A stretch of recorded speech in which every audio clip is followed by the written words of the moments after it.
leader of the team to the final draft pick this year. It's Jets rookie Jalen Key. He was taken last in the draft, but does exude a Brock Purdy level of confidence when it comes to critics of the Jets, saying, quote, "We'll shut some mouths." Okay. Are you buying the Jets will silence their critics, bro? I like their roster. Yeah. All right. Come on. On paper, and you can't say anything, Nick, now that you're back in the 76ers with all their injury possibilities.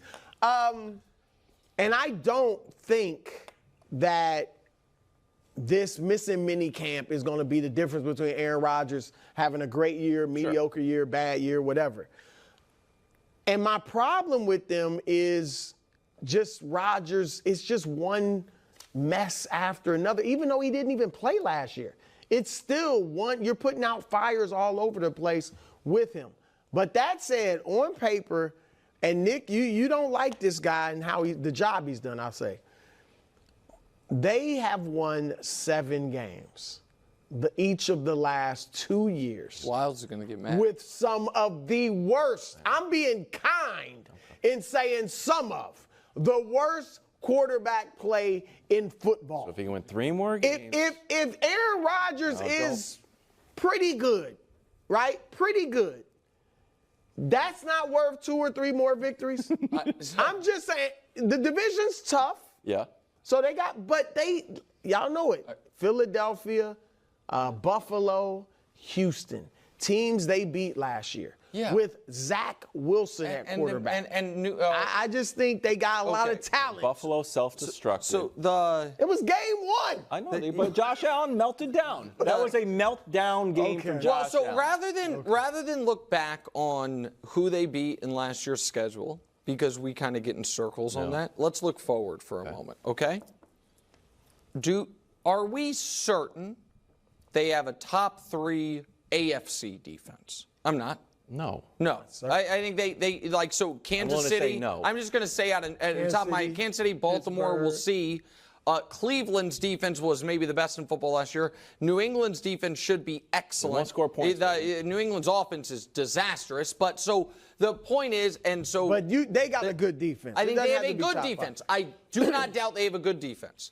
But I don't think they have a great defense. I think they have a very good defense. It was probably, 7th or 8th best in football. I'll give you that. I think that's a fair rate, expectation. If they're 7th or 8th. 7th or 8th, right, exactly. Yeah. When you look at their skill position, guys, Garrett Wilson? Hold on. You don't like it? So no, here's the problem. They're not above average in the AFC.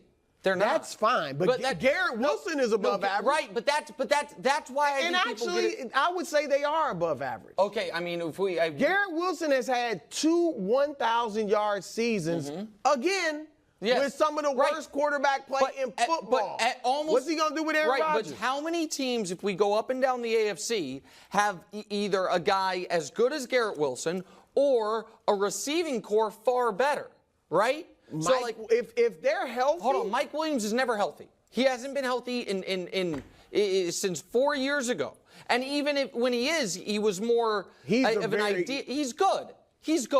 He had 300 yards last year. He didn't have 1,000 yards the year before. He had one awesome year, I think, 3 or 4 years ago. He's a great. We'll see about the offensive line. And Breece Hall is a talented young running back who last year almost averaged 65 yards per game. That's their, with the tight end position. That's not. There's not a ton of receiver or running backs that average 65 yards a game. Well, that'd be 1,000 yards. I mean, I think last year he was 11. It's not a ton of guys. Right, I think 12 guys maybe did. I mean, and he missed some games too. I think last year, I think he only missed one, but he didn't play. Right, he was on a pitch count, and then they tried to game the system at the end of the year to get him to 1,000 yards, and they couldn't do the math right. They got good. I just don't. To me, they are a team with a average offensive weapons for the conference, an above average defense, a totally unproven offensive line, a well below average coaching staff, and the oldest quarterback in the league who hasn't had a really good season in 3 years. And who hasn't, Wilds? He hasn't thrown for 300 yards in 23 games. So the idea that team is going to fight its way through the very meaty middle of the AFC is incredibly unrealistic. How did that team win 7 games last year? Because it's hard. I wanna honestly, because the league is built for everyone to win 8 or 9. Yes. They beat. That's why. Okay, and so is there? That makes no sense that that Nick keeps emphasizing that, because his whole thing about why he thinks the Chicago Bears are going to go to the Super Bowl is because they were able to win as many games as they did last year with Justin Fields. And now that they're adding Caleb Williams, you can just go add another 3-4 games, and there you go. The Chicago Bears are going to be essentially unstoppable in the NFC, according to Nick. And the fact that he's then not offering that exact same logic with an actual proven, bona fide, all-time great in Aaron Rodgers, it makes no sense.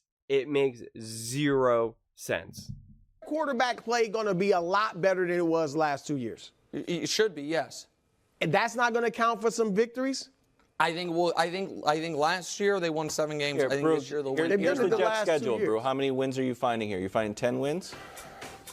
I'm not making my final prediction I know, yet, but yeah, you're starting off 0-1. Okay, I'm going to do this very loosely, very gently, not thinking too much. Obviously, this is not exactly what I'm going to say. I'm going to pick all the easy wins and pick all the easy losses, okay? Titans, Patriots, Broncos, Vikings, lose to the Bills, beat the Steelers, beat the Patriots, lose to the Texans, beat the Cardinals, beat the Colts, beat the Seahawks, and lose to the Dolphins, beat the Jaguars. Boom, that's 10 wins right there. And again, I know I'm trying to say like the best chance that they have of winning and the more likely chance that they're going to lose. It's not to say that they're guaranteed to beat the Colts or they're guaranteed to beat these teams, but if we just do it incredibly loosely, that's already 10 wins right there. And we know that they're most likely going to beat one of these harder teams as well as lose to one of the worst, to the not so good teams. So yes, I absolutely can see 10, 11 wins right there. I mean, absolutely. So this idea that they can't, it just doesn't add up. It doesn't add up to me. That's why Vegas has them as the 6th best odds to win the AFC. It means they're the 6th best team, the 6th best team in the NFC, in the AFC, and I think that's kind of fair for the most part. 1. Yeah, 0-1. Okay. You know what? 1, 2, 3. Look, their next 4 games are winnable. After San Francisco, I don't know that they'll win all, but those next 4 are winnable. Buffalo, let's say that's an L. Pittsburgh is a toss-up. Patriots again.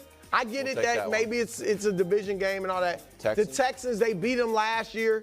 Then the Cardinals, the Colts. I mean, there are a lot of winnable games on there. What's the last? They got Miami. Seahawks, Miami, twice. Jacksonville, Rams, Buffalo, Miami. I'm telling you right now, they better have a lot of wins bagged by the time you.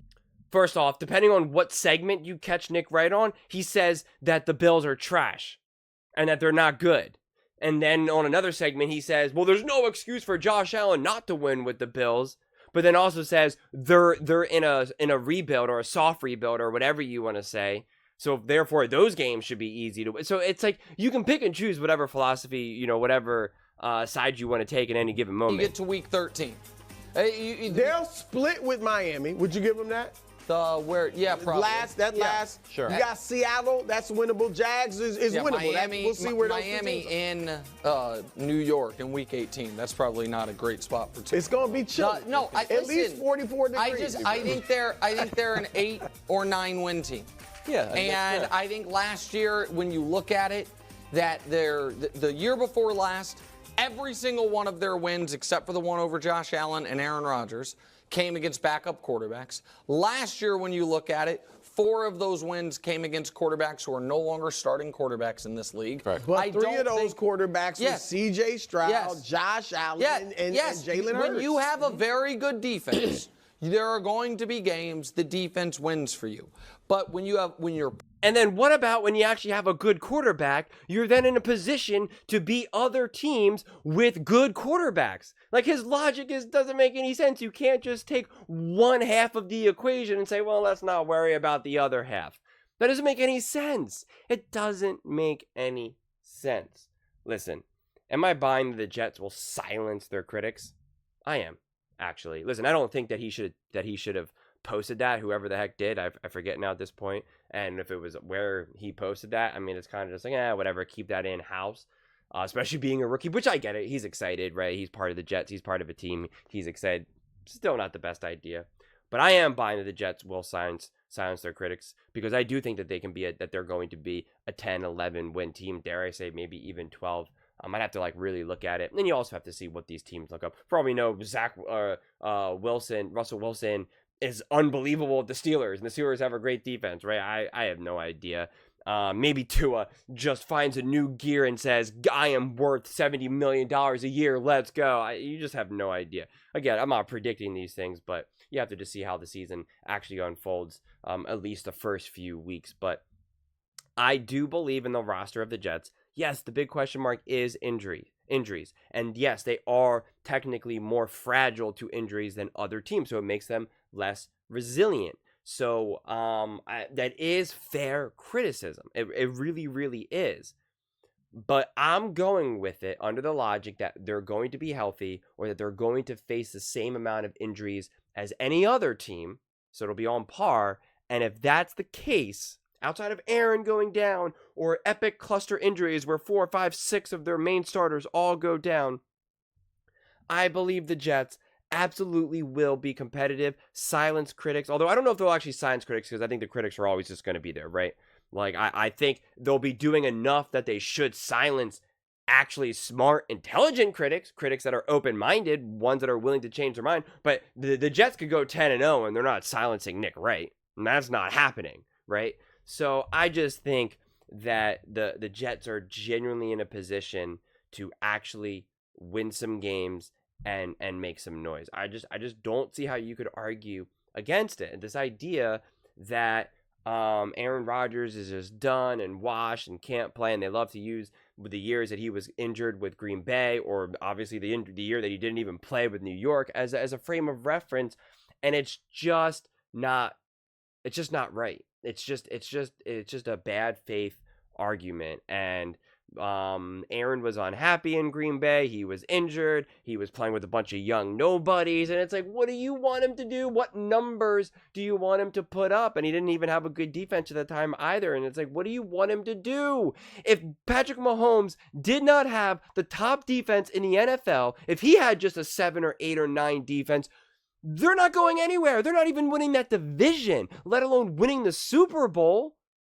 So why are you expecting Aaron Rodgers to somehow transcend those types of situations? If Patrick Mahomes couldn't, why are you expecting Aaron Rodgers? It doesn't make sense to me. So Aaron Rodgers is in a significantly different situation right now with the Jets. Yes, it's fragile because of injuries, but to just automatically assume that that's going to happen, I think, is unfair. And to not even give them the benefit of the doubt, because it sounds to me that even Nick is saying that even if they were healthy, even if they're 100% healthy, they're still not good. That they're still not going to win those games.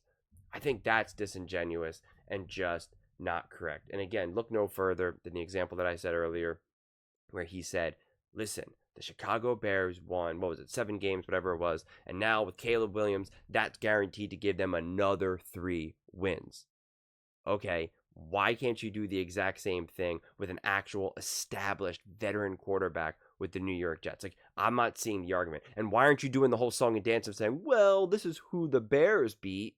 They beat this quarterback and not that quarterback. And you're not doing that song and dance, right? And I just think it's just, I try to apply the exact same logic from situation to situation. And if I change my logic, I try to establish why that doesn't apply here. If I'm saying that, A plus B equals C in this side of it, but now this time I'm saying, well, no, in this situation, A plus B doesn't equal C, I explain why I believe that.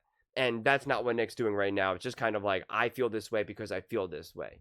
And it's just like, it just doesn't add up to me. It really, really doesn't. And it is so fascinating to see people hate the Jets so much, especially because I don't get why. Like, I get a lot of people don't like the Dallas Cowboys because they're wildly popular. And Jerry Jones is you know, very loud and noisy and all this, so he becomes divisive. And there's such a massive fan base of people loving the Cowboys that because of that, people start to not like them, right? That's just common sports. Lots of people hate the Yankees because, one, they are wildly popular, and two, they have been wildly dominant since the beginning of time. So of course, people hate them and all that. But what have the Jets done to earn a level of consistent hatred among media and the fan bases? Like, I don't really get it. The fans are no more obnoxious or weird or extreme than any other fan base. They're incredibly passionate about their team, but like not in like in a crazy, overt, extreme way. So that doesn't make sense.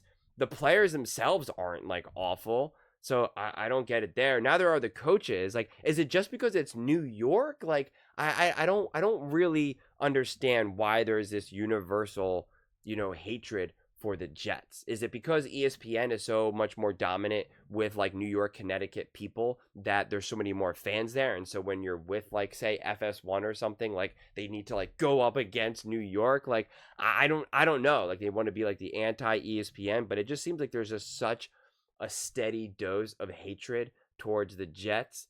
And I really don't know why, because the Jets are such a great organization, a fun organization.